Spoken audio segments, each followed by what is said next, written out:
We're going to look at Chapter 16, which is the judicial branch. And Alexander Hamilton writes in Federalist number 78 that the judicial branch would be the least dangerous of the three branches of government. In comparison, when you look to see how much was written about the judicial branch, you can clearly see it was third in line of what they thought power would be wielded. And there are no constitutional requirements to be on the court like there are for the Congress and the President. You don't have any age requirements. You don't have any citizenship requirements. You don't have any residency requirements.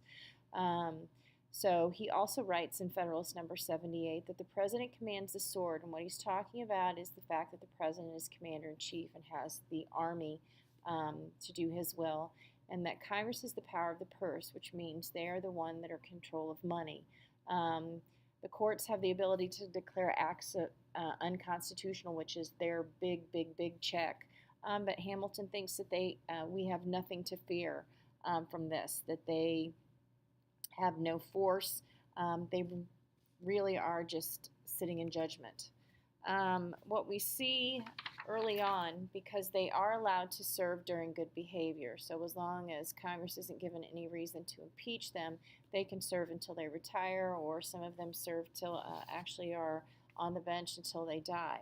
But you see early on John Marshall's court asserting their powers of judicial review, and then and that's in Marbury versus Madison, an extremely important case. And then they also, in McCulloch versus Maryland, give Congress the power to pass anything that Congress thinks is necessary and proper. So we know that's the elastic clause, and that definitely stretched the power of Congress. So we see the court very early on trying to assert its authority and make itself really on the same level. This idea of checks and balances, putting itself on the same level as the other two branches of government.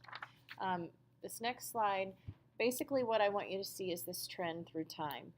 Starting with President Carter, he had a 92% confirmation rate.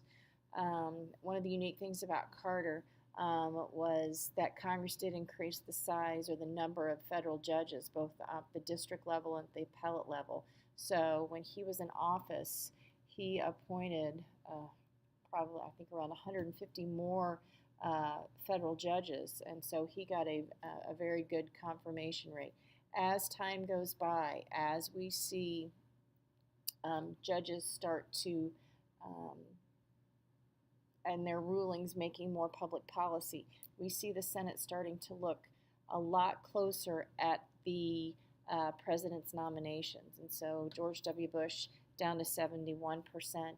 And you can see the difference down at the very bottom on the confirmations, the difference between the district courts and the Court of Appeals in terms of the average number of days that it took from the hearings to the confirmation. And so from Bill Clinton and the district courts, from hearings to confirmation, 30 days. At the district level, 43. At the appeals level, for Barack Obama, from the time they had hearings to the time they actually voted to confirm, 139 for district courts and 177 for appeals courts. The next slide just showing these are Reagan appointees. The first two are Antonin Scalia, 98-0 Senate confirmation. 1 year later, Robert Bork, which we're going to actually watch a video because we actually have a verb when we're talking about the Senate refusing to confirm. Borked is actually a term that they use. And then Samuel Alito was Bush's very close, 58-42. Democrats did try to block that. And then there was a group of a bipartisan effort to try and push this through, and we'll talk about that later.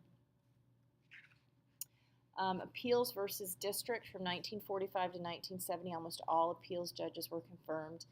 When we get to 95, half are confirmed, and then 2000, less than 40% are confirmed. District level, and we'll talk about this in several different places, a lot less controversial. The president usually nominates someone who is supported by the two home state senators, because we talked about there are 94 federal district courts, so every state has at least one. So we'll talk specifically about this senatorial courtesy again in one of the other videos, But at the district level, there are so many judges that the president typically defers to the senators that live in that state. But all it takes is a senator filing or issuing one of these blue slip complaints, and it is filed by senators who object to the nominee for appeals court judge in their state. And if one of these complaints is filed by a member of the Judiciary Committee, definitely we're going to put the brakes on this confirmation hearing, and this person will not be confirmed.